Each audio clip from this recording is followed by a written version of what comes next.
so the first question would be, how did I get into this? And Steve said, how could you be so stupid? And I'll explain how I could be so stupid. But let me tell you what happened.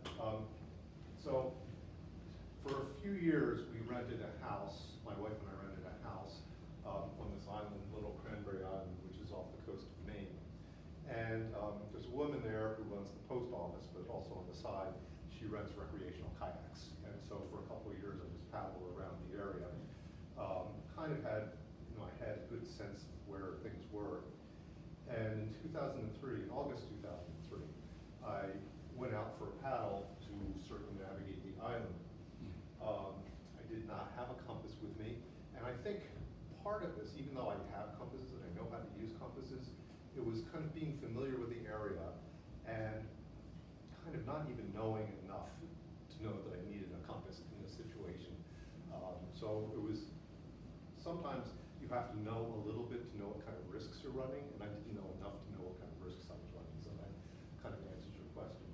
So I didn't have a compass with me. I had in my head at least sort of an idea of what this area looked like. And I launched from this point, Hadlock Cove, and I passed this point of land. I was about halfway between this point of land and these shoals. This is about 2 miles from here to here, so I was halfway across. And all of a sudden, a very thick fog starts to roll in, and I realized that I did not have a way of orienting myself, and there's nothing but open ocean to the south of here. So I realized there was a significant risk that I could end up out to sea. So as the fog was closing in, and this is actually a photo that I took later on of fog from Little Cranberry Island, so you get a sense for how thick it is. I mean, this is not just some gray patch that I threw up there. That's what it looks like. So the first thing is, okay, what am I going to do? I've found that, or I've actually read a book about people who survive in situations that could be deadly. And it turns out that the people who survive, their senses tend to open up, and they see all the things that are happening around them in great detail. And the ones who don't make it tend to fall back on dogma, and they're the ones that don't survive. So I'm maybe lucky in the sense that kind of my senses opened up. So I asked myself, okay, quick, what can you use as a direction finding device? So, well, there's the wind. The wind was blowing out of the southeast, so I could use that. What else is there? Swells. So there was obviously a storm out in the Atlantic somewhere, so there was a swell coming in from the southwest. And can I hear anything? And the swells coming in from the southwest would crash on this beach, which is basically a berm that's about, 20 feet high and has rocks that are rounded by the constant wave action. And as the water recedes, it makes this loud grinding noise. So I had the wind, I had this noise, and I had swell coming in. And I knew that if I kept myself oriented, I would reach these shoals. And what happens is the waves, they wrap around this island, Baker Island, and you get waves crashing from either side. So if I could keep myself oriented and could paddle for 20 minutes, I could have a watch, then I realized I would probably reach these shoals. So 20 minutes later, in fact, I did see the waves crashing in opposite directions, and I was like, okay, that's great. And then I turned north, and then I started to notice some other things. The lobster, they tended to drop their lobster pots only so close to land because the tides run so high that you don't want to have the lobster traps exposed over the tide.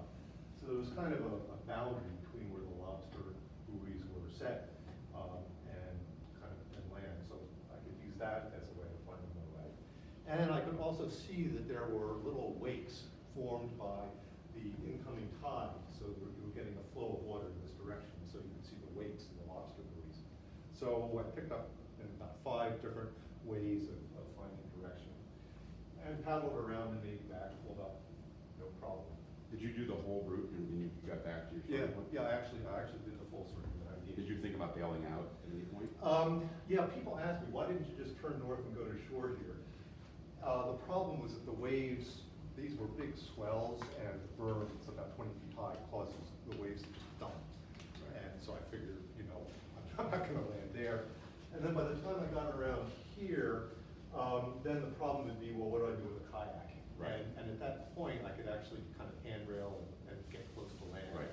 Get close enough to land, just kind of follow it around. So that's ultimately what happened. So the real, kind of the danger spot was getting kind of from here.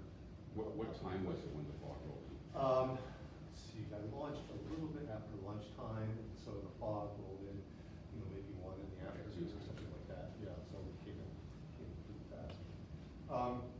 So you would think that I would have learned my lesson by then, but I didn't. So fast forward to Columbus Day weekend, again 2003, and I have a house here. This is part of Cape Cod. This is kind of the south coast. It's facing Nantucket Sound, Nantucket down here, and Martha's Vineyard over there. And it was clear blue sky, relatively warm air temperature. I had a recreational kayak in my house, and I launched right off the beach in front of my house. I did not have a compass with me, probably because I figured I could use the wind again as a natural compass. So when I launched, I did say, okay, what direction is the wind blowing? So it was actually blowing from the southeast again, so okay. And the wave, you could also see the waves that were blown up by the wind as well. And I launched after about 30 minutes, a thick fog rolled in again. And again, it was about as dense as that photo that I showed you the other time. And so since I had experience with the wind and using it as a natural compass, I didn't have any fear at all. It's like, okay, I got this. And so what I did was if ever I got out of sight of land, I would just paddle north until I bumped into land and then hand roll along. And several times I did lose sight of land, but basically it was no problem. And I didn't feel like I was in danger at all. Pulled up my kayak, took a shower, went to the movies with my family, came back and dinner, blah, blah, blah. No problem.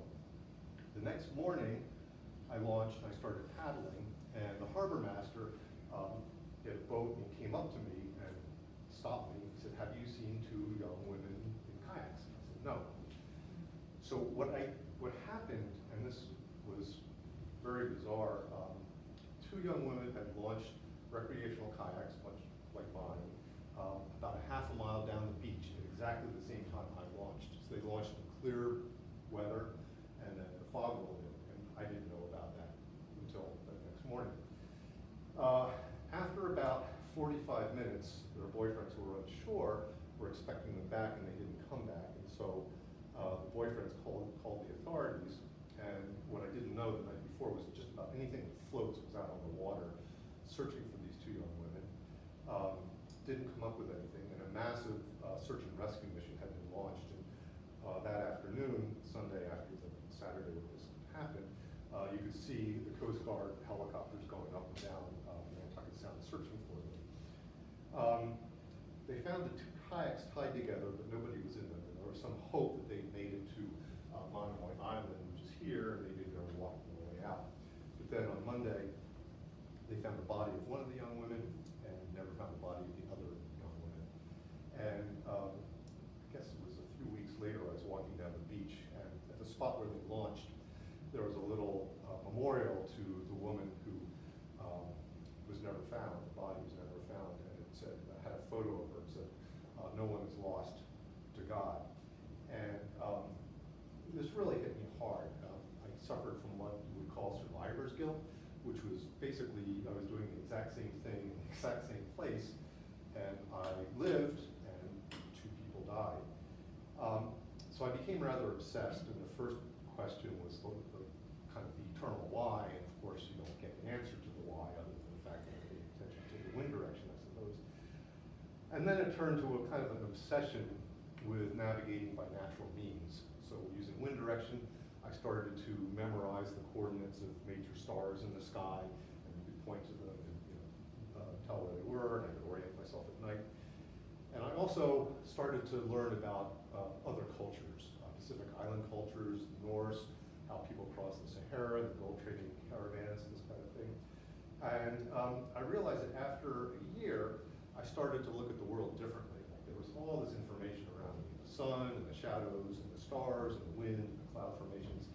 And I really felt like all of a sudden kind of the blinders had been lifted from my eyes.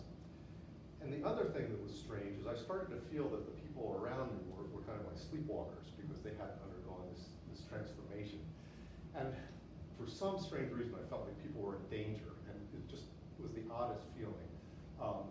And people were starting to use, not really smartphones, but started to become glued to their cell phones at that point. And And so, you know, I have this instinct to want to shake people in line at Starbucks and say, put that down, you know, it's going to be harmful to you, which I didn't. And then sometime later, after I rotated all of being chair of the physics department, I wanted to see if I could actually teach people these skills, not only teach people the skills, but sort of get them to have this epiphany that I had. And so I first taught a freshman seminar for 2 years, and then a class that became part of the general education division or offerings of course. It was first called Primitive Navigation, and now it's called Finding Our Way. And I start out the course with an exercise that I'm going to ask you to do here. It's easy, you don't have to get up from your chairs. So let me explain it to you and think about this while I'm talking to you. So in a minute, I'm going to ask you to close your eyes and point in one of the cardinal directions, east, west, north, or south. Point that way and keep your arm extended, and then I'll have you open your eyes and look around the room and see what the people in the room are doing. Okay, so it's going to be east, west, north, or south, and I'm going to take a photo of you while you're doing that. I think you may have huge success because we live in this whole Cartesian coordinate system. It should be like shooting fish in a bowl. So for people in the Math Society in Manhattan, If we fail this. We're gonna have 100% success with it, I think. So okay. So okay, close your eyes. Okay. Point north. Keep your eyes closed. Let me look around. Okay, open your eyes. Okay, so with two exceptions, I think we got, yeah, that's north. That's north. What, great, okay. Well, with magnetic declination. So, it's actually rather remarkable that people do this quite well. Are these Harvard students? These are Harvard Okay, students. good. And I think I asked them to point, well, they're pointing, most of them are pointing in the right direction. And this is actually rather tricky because this is in a science center at Harvard, and there's a big kind of wraparound. Right. It's a semicircle, and so it actually is rather easy to get disoriented. It's typically about a 75 to 80% success rate here, and I do this every time, and depending on the environment, the crowd, I get different results. So it can be as low as 50%, but as high as 95%, depending on the crowd. Typically, older crowd, like 40 years up, they tend to do quite well, and the younger crowds, not so well. And I don't know what that is exactly, but it's an interesting trend.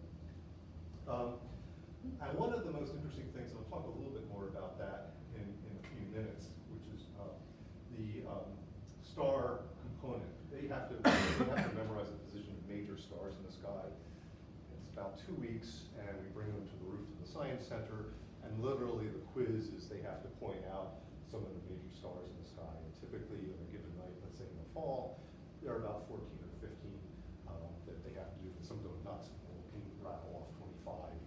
For extra credit, I only ask for 3. They're just so into the topic. And what's rather interesting, and I'll allude to this, is trying to teach this to them presents certain challenges. And there is this epiphany that they get when they get to the roof of the Science Center, and I'll talk about this in a second. So let's talk a little bit about how our brains work to create a cognitive map, sort of an internal map of our surroundings. The psychologist Edward Tolman thought about this problem, and in 1948 devised a classic rats in the maze exercise. And he had 2 models in mind that he wanted to distinguish. One is root knowledge, where your knowledge of your surroundings and your space is based on paths and the nodes between the paths. So for example, here is a kind of a network of roads that you might see near Harvard Square. So say you wanted to get from this point to this point. If you had only a root knowledge, you would follow this into a node and then follow this back out. Now there's another kind of knowledge, which is called survey knowledge, which is as if you're on a magic carpet looking down at your surroundings. And the question is, how could you distinguish root knowledge from survey knowledge? And the idea of survey knowledge would be if you were here and you wanted to get here, even if you didn't know there was an intervening path, you might do shortcutting and just go across there, more or less knowing that you would bump into this other road if you took that. And Tolman found that when he did this exercise with the rats, that they would indeed do shortcutting, which implied that they had this kind of survey knowledge of their surroundings. Now, I'm not going to go into the gory details of what we know exactly about how the brain might do this. It's still a bit of a mystery. There are two parts of the brain, one called the hippocampus and one called the entorhinal cortex, that signal to each other, and somehow out of this emerges a cognitive map. What's interesting, and also a little scary in this era of GPS reliance, is the multiple roles of the hippocampus. So the hippocampus is deep in the brain in the limbic system, and it's involved in spatial navigation. It's also involved in episodic memory, which is a kind of memory that you can willfully retrieve a memory of some kind. So for example, if I were to ask you, what's the name of your favorite high school teacher or something like that, you go as a sort of an act of will, retrieve that from your hippocampus. So that's episodic memory. Future thinking, so that's planning for the future. So rather than to have a landmark, you might have a milestone or something like that. And so the language that one sees about planning for the future often borrows metaphors from route finding, wayfinding.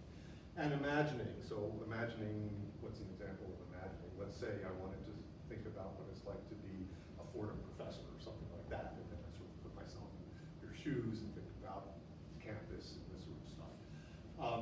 So all of these are multiple roles of the hippocampus, and there is some belief that there also is a parallel between spatial cognition and social cognition, and you can see this in language. So for example, we say they're close together, they broke apart, so physical proximity is a metaphor for intimacy, or status is associated with elevation, so I can talk to my higher ups, and so on. And this is true in almost every language, and I've talked with anthropologists about this, and it's kind of the start of the proto-book is exploring this. So let me talk a little bit about the elements that I teach in the course, and then I'm going to do a deep dive into the culture of navigation of the Marshall Islands, which has some interesting features, and sort of in the theme of talking to a map society has rather interesting charts that are associated with the culture. So Dead Reckoning is the first thing that I teach the students, and which you may know, probably know, is this is finding your position from a known starting point and keeping track of distances and directions. So there's a point of departure, there's a heading where the direction that your vessel or your body is moving in, a bearing which helps find where you may be looking at, and a fix, which is again where you might take some uncertainty and then by looking at stars, collapse that uncertainty to a point. And one person who was remarkably good at Dead Reckoning, might not have been great at other things, but this was Christopher Columbus, who was an amazing navigator. And this is literally the course that he took along what is modern Honduras, with about 28 tacks back and forth into the trade winds, and remarkably was able to estimate his position with a fairly high degree of accuracy after these 28 tacks. Yeah, that's good. In your research, have you found a difference in the brains of males versus females in terms of these abilities? I haven't, I've actually done a fair amount of statistics with the class, and I actually haven't seen much of a difference. It's actually remarkable. There was one woman who was basically into liberal arts and going into business, and she performed amazingly well. And there was a guy who was an ROTC who performed amazingly poorly. So you would have expected, perhaps just based on some sort of gender bias, the opposite. And it's the weirdest thing. At the beginning of the year, the beginning of the semester, I look around and just try to figure out who might be good at it. And I find that I'm remarkably bad at guessing how the skills that people have in doing this. So I've just stopped, even trying to guess. So one of the things that I'd like to unpack is the etymology of language, and this tells you something about how people did wayfinding in the past. So people had natural human units for distance. For example, a cubit is the distance between your elbow to your finger. Of course, people would vary. For moving through an environment, typically we use a mile in the United States, and that comes from the Latin term mille passus, or 1,000 paces. And a pace is when the same foot lands on the ground, so 2 steps. So if I use my left foot, every time my left foot hits the ground as I'm walking, that's a pace. And it turns out on average, we're very close to 1,000 paces per mile. So if you're ever stuck in the woods or lost and you have to kind of keep track of distances, just remember that 1,000 paces equals a mile. And it'll be pretty close. I measure this all the time with the students, and on average it comes out to very close to 1,000 paces per mile. Another is the passage of time. So speed, velocity times time in an hour was a standard. An hour was fairly standard, at least in Western Europe and in Arab countries. And a typical speed of walking is about 3 miles per hour. And so the distance you travel in an hour would have a name attached to it, which would be league for English, farsakh in Arabic, parasan in Persian, for example. Another natural unit is related to agriculture, and called the fatigue of oxen. And so you have to think about this a little bit. If you take an oxen or a piece of burden and put a plow behind them, you want to plow as long as you can before you go to the exercise of turning them around. But at a certain point, they get tired, and you might as well turn around at that point, because it gives them a break while you turn the whole rig around. So it turns out that's about 220 yards, and so this is the origin of the term furlong. It's the length of a furlong. In Egypt and in Greece, which is known as a stad or stadia, and so in stadiums where people would run track and field events, 440 yards was basically a lap around the tracks, basically down and back, so 2 furlongs. There's an interesting story I read once about when they decided to locate the capital of Spain in Madrid. They moving from south, from Sevilla, let's say, and they used oxen kind of to port all their stuff. Oh. And because they had to stop every so often, let the oxen guys stop and chew their cud and rest. Yep. It took them a lot longer than it would have taken other beasts of burden, say they had like donkeys or something like that. Uh-huh. And so it was amazing how that alone cost an extra, it blew through the entire the treasury, because it took so long for them to get from where they were to where they were going. Did they count the number of? I don't know. I remember reading about the oxen like stopping to chew their cud. Interesting detail. Also, drift in water, velocity times time. I didn't know, maybe you are familiar with the origin of the term knots. Knot is a nautical mile per hour. Nautical mile being sort of 1/60th of a degree of latitude. It is exactly 1/60th of a degree of latitude. A little over 6,000 feet. And the term comes from taking a board with a rope tied on it and throwing it over a shipboard and letting it pay out. And there was a little sand glass that goes for about 30 seconds, and you would let it run out, the rope run out for 30 seconds, and then turn it over, and they would tie knots in the rope at periodic intervals, such that after the 30 seconds, you just count the number of knots that slip through your hand, and that gives you the speed in nautical miles per hour, hence knots. Or you could drop something bright like an orange peel on the bow of the boat, and then just walk back and see how long it takes you to walk along the length of the boat to get the speed of water. And you can do other things, like I've counted my strokes while kayaking, and I know that on average about 400 strokes is equal to a mile.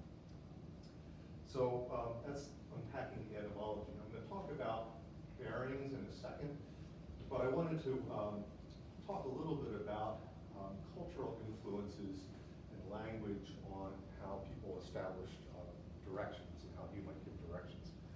So the psychologists and anthropologists have a concept of 2 frames of reference, 2 spatial frames. One is called egocentric, where you reference everything related to your body. Okay, so left, right, front, back, top, bottom, up, down. Another reference frame is allocentric, which is more kind of general and not body-centric. So you might use north, south, east, west, and so on. And curiosity is that in the Austronesian language family, that would be say, Australian Aboriginal or Polynesian languages, even Madagascar, there are no left and right designators for directions. So you might have an absolute direction frame, so you might say, pass the salt to your north, or something like that, or my house is on the lagoon side of the path. Left and right are purely just human indicators in these language families. Although if we were to ask for directions, I would dare say most people would say left or right, as opposed to north and south. I've actually given directions to people where I've tried to slip in north and south, and it's like, what? You know, I don't know how to do this. So go down to the light and turn north on Commonwealth Avenue or something like that. And say, I don't know that, but if you go to the light and you say make a right-hand turn, 100%. This sort of ties into one of the challenges when I was teaching the students about the stars on the roof of the Science Center. I found myself they kept asking me to phrase it in terms of left and right, and here's where the problem arises. If you're looking south, east is to your left and west is to your right. If you're looking north, east is to your right, west is to your left. And we commonly get fooled with maps or map society. So I try to find maps that instead of having north at the top, had north at the bottom. Instead of having east to the right, west to the left, they flip that around. And there are choices, but we just aren't used to those choices. But if you look back, you'll find old maps that have all these things flipped around. An additional complication is because we're kind of used to looking at the north at the top and east at the right on a map.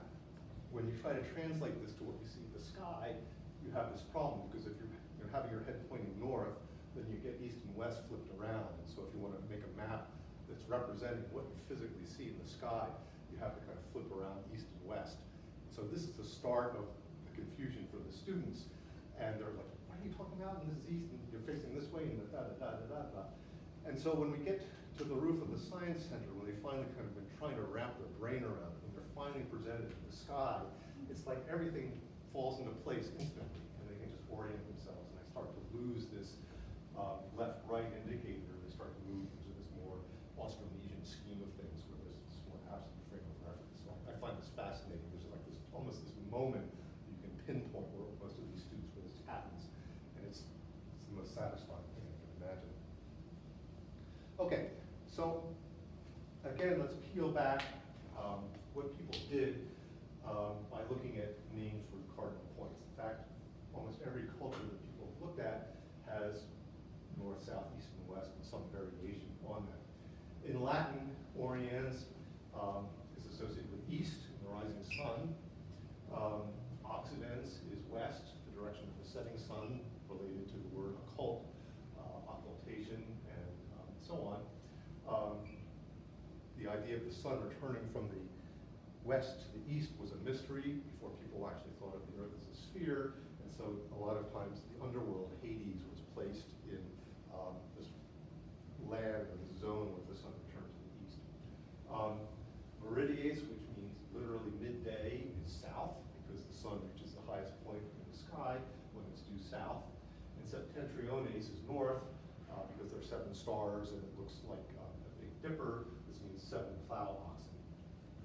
In Northern Europe, east also has an etymology associated with the rising sun. Often terms for south have the word sun embedded in it, sud, south, for example. And a lot of times north is used is related to the term for left. And that's because if you're facing the rising sun, which has primacy in a lot of Western cultures, then north would be to your left. Now, in Hawaii, on the other hand, and a lot of Polynesian cultures, there's a primacy of the setting sun. And so the west would be the direction of the setting sun. And so if you're facing the setting sun, south would be to your left and north would be to your right. And so etymologically, there is this relation between left and right in those cultures. And you might say, well, you just told me that there were these absolute designations, and so why are you talking about left and right for an Austronesian language family? But it seems like this is one of the exceptions to that rule, is that they sort of use that body orientation, the primacy of the setting sun. And here is, this is a drawing of the goddess Easter, who I guess in German and in English, the Saxon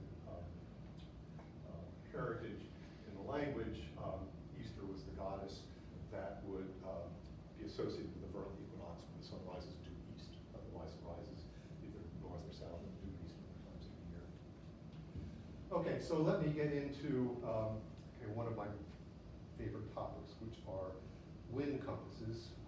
The wind was the thing that I used as my primary reference when I was in the fog. For Boston, depending on the seasons, you'll get prevailing winds that will be coming from either the southwest or the northwest. We're in this zone of the trades. So this is called a windrose, and here's north, east, south, west. And the length of these gives you the frequency with which the wind's blowing from various directions. So in July, the wind tends to be coming from the southwest, and in January, it's coming from the northwest. And there is this interesting little factoid that almost every culture that I'm aware of uses the direction that the wind's coming from as the way you name it. And does anybody hazard a guess as to why that is? There's actually a fairly curious reason why. It's the future. Pardon? It's the future weather. Yeah, you're close. Rather than play the guessing game, probing people, it's the character of the wind. So if the wind is blowing from the southwest, it's going to be warm and moist because it's coming from the Gulf of Mexico on average. And if the wind is coming from the northwest, it's continental air, and it's going to typically be cool and dry. And so a lot of cultures would associate the character of the wind with the direction it's blowing from. So you don't even really have to necessarily have kept track of where the wind was blowing when you set out. You just know from the character of it where it's coming from. Does anyone know, the little, I guess the little cherubs, the little wind blowers on maps, do they depict any kind of like difference in the wind based upon where they're located on the map? Would a southwestern blower look different than the northeastern blower? Not that I've seen, they're very primitive. Yeah. I think Chet might be working on that. Yeah, I mean, that's pretty esoteric. I do know that I have seen. I won't swear to it. But I swear I've seen some. I think I've seen some maps that actually do have the cherubs, and they have different characters. I know that the Greeks would have different names for the Right. different wind directions based on their characters. So Zephyrus would be the god of the western wind, associated with spring. Like there's this famous painting by Botticelli, Mhm. Primavera, that has Zephyrus, as part of the kind of the allegory in this Right. kind of painting. And Boreas is the north wind, and cold, and dry, and associated with winter. Yeah. The world map in the Ptolemy Atlas has what's called wind heads. Yeah, wind heads, yeah. And it's three of them on all four corners. And each one is named. There's like a halo at the head, and the name is carved in so that and the wind is blowing out of their mouth Yeah. at that point. Yeah. I've seen something like that. So another example, one of the anthropologists that I've worked with, Rick Feinberg from Kent State, he spent a lot of time in the Polynesian island of Nuta, looking at their navigation schema, and found a wind compass that they have that have these different names associated with the character of the winds. The one that I find the most interesting, and I got to a sort of a heated discussion with somebody from Hawaii about this. So probably this is true, is that the archipelago of Tonga was the region where the Polynesians came from originally. So they sailed out of sight of land from what's now some island cluster north of New Guinea to what's now Tonga and Samoa, and the culture kind of cooked there until it exploded. We don't know exactly when, but I'll say roughly 800 AD. And so the direction back to Tonga became the directional indicator. And so in the island of Nuta, the trade winds blow from the southeast, and that's given the name Tonga. So Tonga has multiple meanings. It's both the islands of the origin, it's the southeast trade winds, and it's also just southeast itself. And you can use the shape of the trade wind cumulus clouds as a way of figuring out which way the wind's blowing, because typically the wind at the surface is slower, and as you get up to higher elevation, the wind picks up, and you get cumulus clouds, you have a lot of convection of air, and so what happens is the air starts to rise, it gets blown in that direction by the wind. And so you can just look at the trading cumulus clouds and establish a direction of Tonga. The debate that I got into, which is rather curious, was I talked with a navigator on the Hokulea. In Hawaii, there is a group called Polynesian Voyaging Society, and what they did in the 1970s was build a replica canoe, double hull canoe, and sailed it from Hawaii to Tahiti and back, just using non-instrument techniques. And I'll talk a little bit about that in a few minutes. When I talked to one of the navigators in Hokulea, I said, well, here in Hanuta, Tonga is to the southeast. He said, no, Tonga's to the southwest. But he's from Hawaii, and so relative to Hawaii, Tonga is to the southwest. So they sort of carry this name for directions associated with where Tonga is. So here is a windrose in Samoa, American Samoa to be exact, and you can see that it's blowing from the direction of the southeast predominantly, which is the trade wind direction, and it's a relatively solid indicator. But it also gives you an idea of what the spread is. So you're sort of talking about plus or minus 15 degrees or something like that, and it gives you some idea of what accuracy you can expect with the wind compass. Okay, so now I'm going to do, are you all still with me? Everybody's eyes are open, you know? This is, Yeah, it's cool. This is great, I think. I don't know, maybe. So I'm going to talk a little bit about, do a deep dive into one culture that I studied a fair amount, which is in the Marshall Islands. One of the problems about giving time frames for these migrations in the Pacific is that it's a work in progress. New archaeological finds are being done all the time, and so the timelines are always getting rewritten continuously. So I'll give you my own version of what I understand. You can correct me if I'm wrong. So the progenitors of the Polynesians who lived in kind of this area here, Hawaii, Tahiti, Fiji, and the people who had ancestry in Micronesia also came from this region. They were called the Lopita culture, and they lived here roughly from 30,000 years ago to about 1600 AD, when they started doing jumps out of sight of land, first through the Solomon Islands and the Santa Cruz Islands. Around 0 AD, there was a migration to Micronesia, which is kind of the Gilbert Islands and Marshall Islands, what used to be called the Caroline Islands, which is now known as the Republic of Micronesia.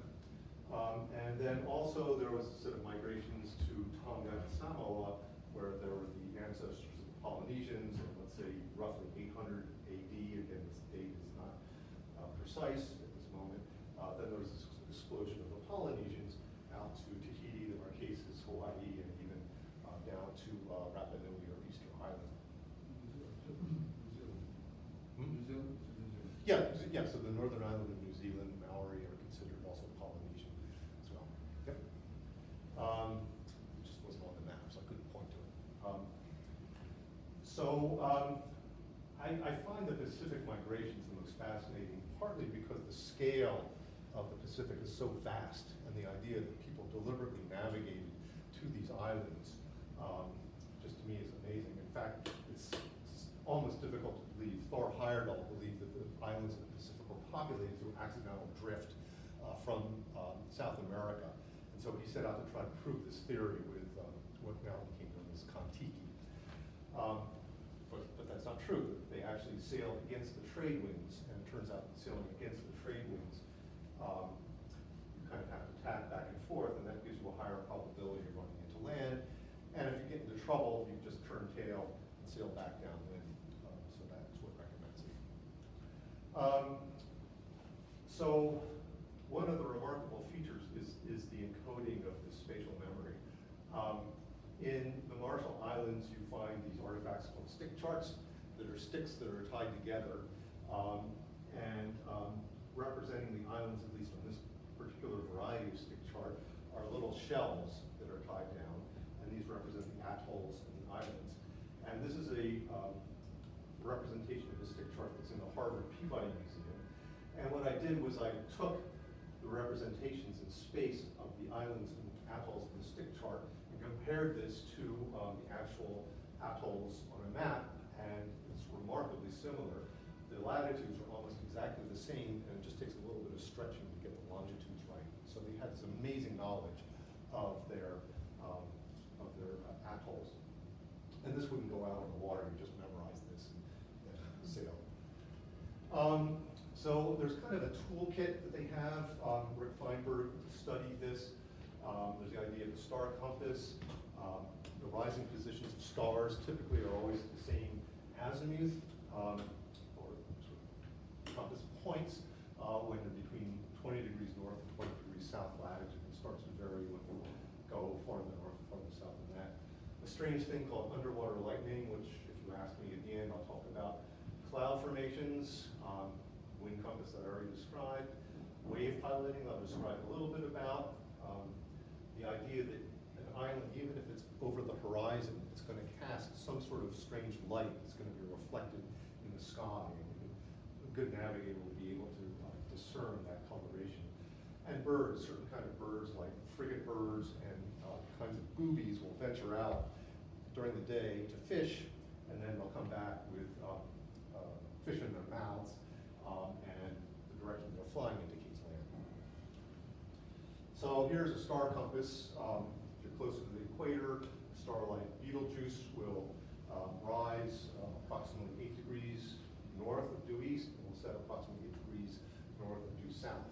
And so you can use the rising positions of these stars as a kind of compass. And even if they're rising higher and higher, you can sort of see, okay, well, there's Rigel rising, and then as it rises, you can find another star below that, and find another star below that, and these are sometimes known as star paths. So I mentioned the Polynesian Voyaging Society. Here's the double-hulled canoe that they used to prove that these long voyages, like from Hawaii to Tahiti, were possible. In developing this, they didn't really have the Hawaiian culture of navigation kind of vanished. Around 1350, these long-distance voyages just stopped happening.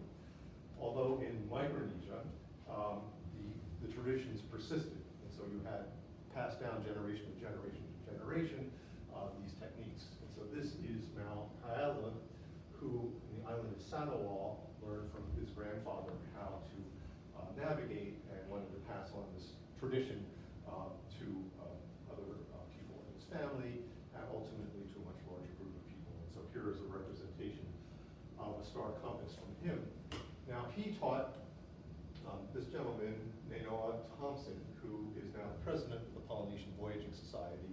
And Nainoa took what Mau had as a schema and sort of made a hybrid of Western navigation schema and Mau's schema, all non-instrument. And I'll show you what he's doing here in a second. So if you look at the position of a star at its highest point in the sky, the meridian passage, the altitude of the star breaks down to a very simple formula. There's no trigonometry involved, it's just addition and subtraction. And if you know the declination of the star and how high it is at its meridian passage, you can figure out your latitude. So here, there's a woman, Kat Fuller, who I also met, who was a navigator on Hokulea. And there's a rough representation of Acrux, which is the southernmost star in the Southern Cross. And its highest altitude here is 17 degrees. And I'm just doing the math in my head. This is 10 degrees north latitude. And she can use her hand as a kind of protractor. And so this is one of the things that I teach to my students, that the width of my finger, the extended arm, this is 1.5 degrees, and this is about 15 degrees, and this is 20 degrees for me. When I met Kat, I found out that for her, this is 25 degrees, so that just gives you a variation from one person to the next, how long your arm is, and how big your hand is relative to your arm. And so each person has to kind of calibrate their hand. But I found that with practice, I could do this with great precision. So Mars last summer was fairly bright because we were kind of the closest approach. So I was in Cape Cod and I did this sort of thing. And I was able to get my latitude to about 1 degree. And then I went up to Alaska and I did the same thing. And I also got my latitude to about 1 degree. So this is, you do pretty well with your hand as a sextant.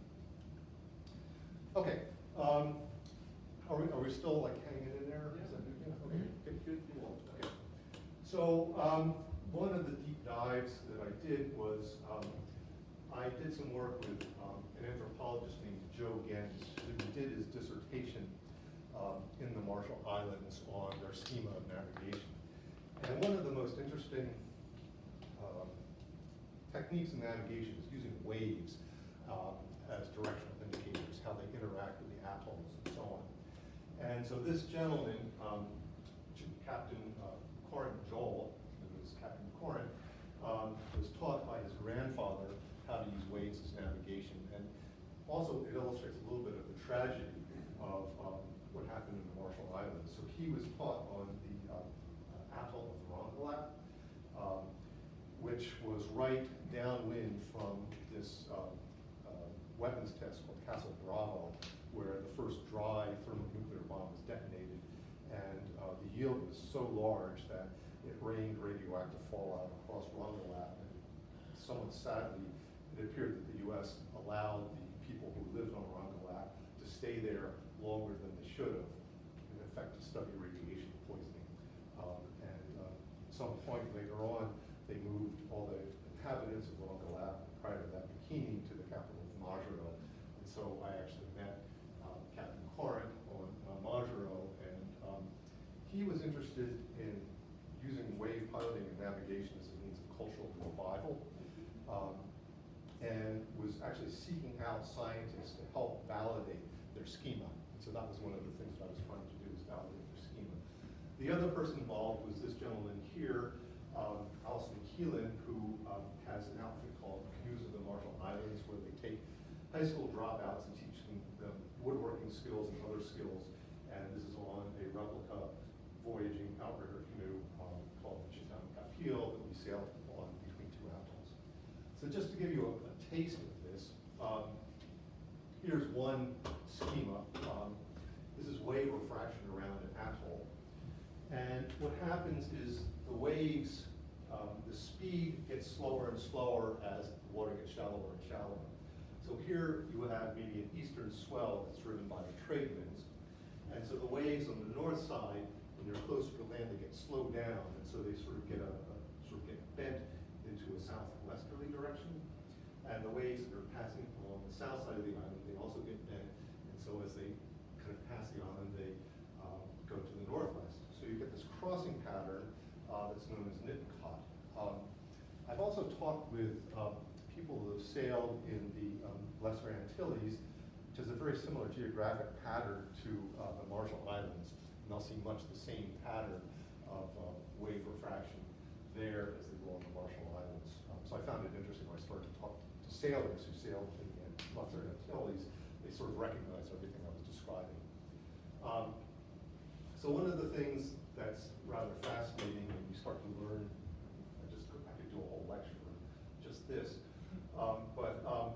when wind blows, the distance over which it blows and the time over which it blows is called a fetch. And the longer the fetch, not only the bigger the waves, but the longer the period associated with the wave. And this gives the waves a different character depending on the wind system that created it.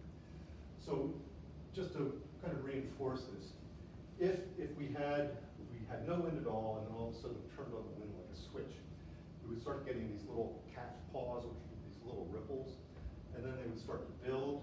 As they build, you can no longer as the height gets larger and larger, you can't maintain stability, so then the waves break, and then they form longer and longer and longer wavelengths.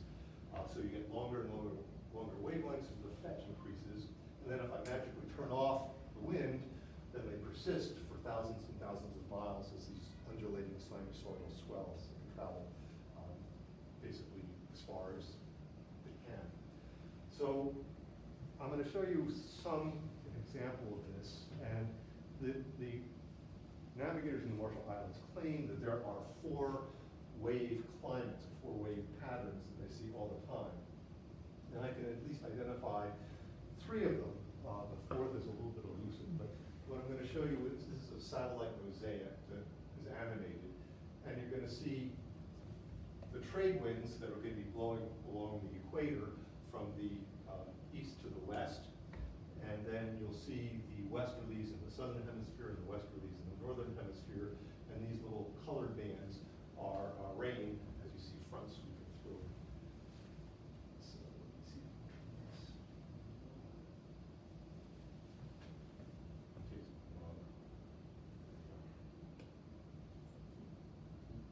See that? If you look closely, you'll see that what happens is the sun comes up.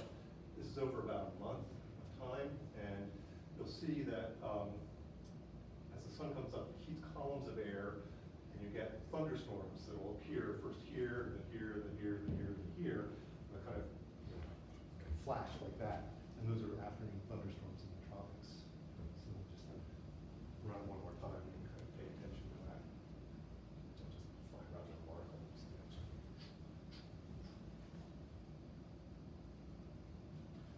So what you'll get are storms in the North Pacific, and storms in the Southern Ocean, and these will give you swells that will come down from the North Pacific and swells that will come down from the Southern Ocean, and also the trade wind swells. So you get at least 3 different wave patterns.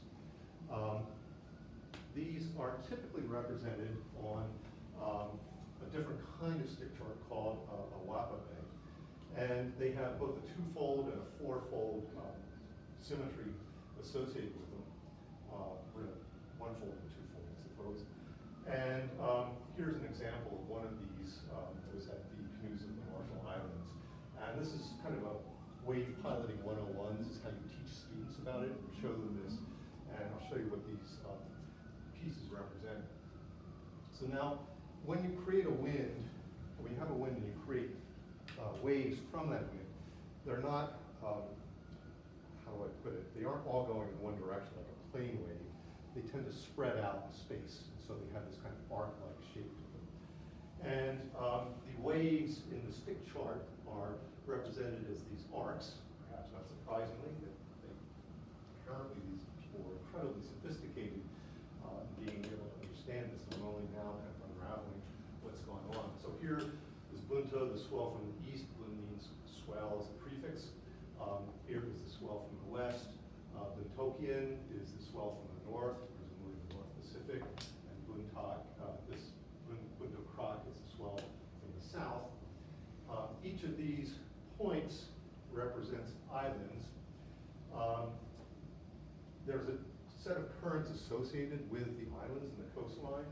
So Jukai is the first zone of current, which is probably a longshore current associated with waves crashing. Then there is Rubakai, which is the second zone of current.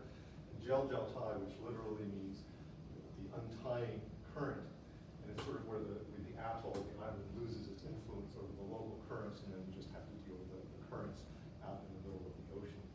And then there's these strange paths known as drillibs, these straight lines, which represent paths of disturbed waves that are connecting each of the pairs of islands. And I think I'm starting to understand what that might be. And I guess if I have time, I can explain it in the point here. So here is an animation that I'll show you, which gives you the South Pacific wave patterns. The colorations, here you see New Zealand, Australia, the Marshall Islands would be just off the top of here. The coloration is the wave period in seconds, so that's the time between crests.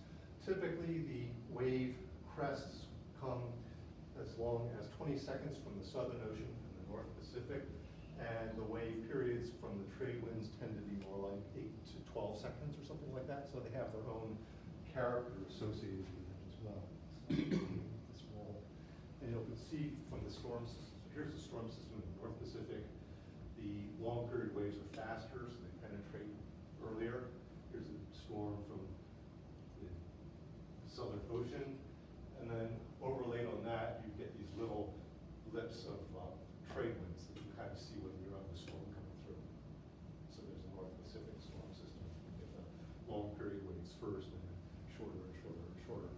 So I would submit that there's a kind of fingerprint that you're getting from these storm systems, depending on where they're blowing, what the wave period is, and even the speedness of the waves. So one of the things we did was to take this replica boat, the ship down Capile, and Alison Keelan, who runs the Waves of the Marshall Islands, was the navigator, and we sailed between two atolls, Our and Majuro, without instruments, and this is our part of the outgoing voyage. We had a chase vessel. It got really bumpy, and Allison likes to sail at night because he says that he gets fooled by his eyes. And what they like to do is, what happens is you get this short chop, which doesn't have any directional information associated with whatsoever, but the longer period waves have information associated with it. And so what happens if you try to look at the waves, you get fooled by short chop, which doesn't have any information. But at nighttime, if you just feel the motion of the vessel, and typically the navigator sits sort of at the point where the outrigger is just attached to the main canoe, you can feel the longer period swells affecting the motion of the boat. And the boat tends to average out the short chop, so you get this information. And I myself tried this. I was on the chase vessel, and in the middle of the night, I tried to do my hand at wave piloting. So in our return voyage, this is we came this way back to Majuro, the capital, and this is how I nominally indicated the swell. The direction was the arrow, and the little cross line is kind of the crest of the wave. And so we had this interesting pattern where we sailed just so that we were always having the direction of the swell from the trade winds more or less perpendicular to the hull of the vessel. And I could feel that, and it was just kind of a short chop was kind of like kind of a long roll to one side and a quick righting. So three of those. And then every so often you would get kind of a pitch that happened. And so that was swell from the North Pacific. And I later looked up the data for that time and found out that indeed I was feeling exactly what was there. So closing my eyes, the feeling this at night actually wasn't that hard to pick up. So here is from Wave Watch, we went back and just reproduced what was going on. And you can see that I was fairly accurate in what I was doing. So this is the wave height in meters, and you can see basically that this pattern that we detected and we sailed on was more or less reproduced in the data. Now, most of the voyaging was up and down these two chains, and there was very little crossing between the two chains. And you can see that linguistically, there's a strong dialect difference between these two chains. And so this north-south kind of voyaging axis and the use of the trade wind swells seems to be associated with this thing that's called drilling, which again, I won't go into the details of, but I can go to the whiteboard. And another one of the stick charts has just a one-fold axis of symmetry where they focus in on the trade wind swells, and this sort of seems to be consistent with my guess that this was the primary means of navigation. So my closing thoughts is that humans are incredibly good at detecting patterns in nature. And we've also been incredibly good at being able to populate every part of the globe, even though we aren't physiologically really adapted to the cold or the warmth and this sort of thing. And navigation seems to be very deeply embedded in our means of cognition. So I think that there's something very deep about that. And so wayfinding seems to tap into that way of being that we are as humans. And this is probably why it fascinates me so much. Thank you. Thank you.